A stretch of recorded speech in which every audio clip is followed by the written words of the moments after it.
Bonjour, c'est un plaisir de vous revoir. Aujourd'hui, nous allons découvrir comment trouver les aires des quadrilatères.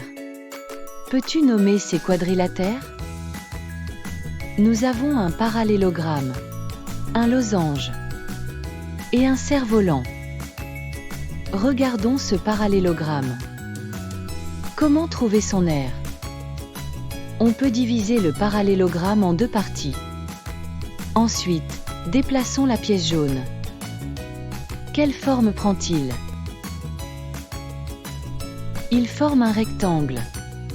Vous souvenez-vous comment trouver l'aire d'un rectangle? Faites une pause et discutez avec vos amis. Pour trouver l'aire d'un rectangle, on multiplie sa longueur par sa largeur. Observez que la flèche rouge est égale à la longueur du parallélogramme et que la flèche bleue est égale à la hauteur du parallélogramme. Donc, pour trouver l'aire d'un parallélogramme, on multiplie sa longueur par sa hauteur. Passons maintenant au quadrilatère suivant. C'est un losange. Comment trouver l'aire d'un losange? On peut diviser le losange en 4 triangles égaux comme ceci. Ensuite, nous pouvons réarranger les triangles.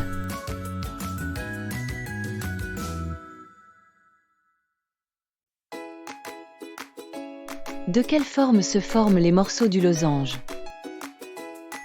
Ils forment un rectangle. Rappelez-vous que l'aire d'un rectangle est égale à sa longueur multipliée par sa largeur.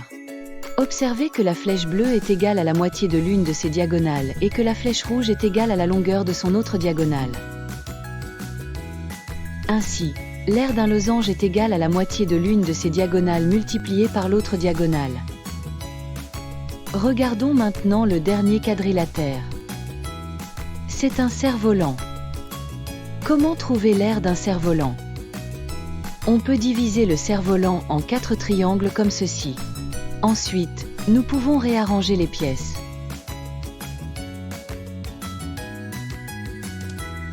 Nous avons de nouveau formé un rectangle. Nous savons que l'aire d'un rectangle est égale à sa longueur multipliée par sa largeur. Observez que la flèche bleue est égale à la moitié de la longueur de l'une des diagonales du cerf-volant, et que la flèche rouge est égale à la longueur de l'autre diagonale. Ainsi, l'aire d'un cerf-volant est égale à la moitié de l'une de ses diagonales multipliée par l'autre diagonale.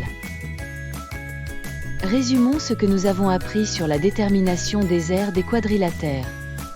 L'aire d'un parallélogramme est sa longueur multipliée par sa hauteur. L'aire d'un losange est égale à la moitié de sa diagonale multipliée par sa diagonale. La surface d'un cerf-volant est égale à la moitié de sa première diagonale multipliée par sa deuxième diagonale. Aujourd'hui, nous avons appris à déterminer les aires des quadrilatères. Excellent travail d'avoir terminé cette vidéo. Au plaisir de vous revoir.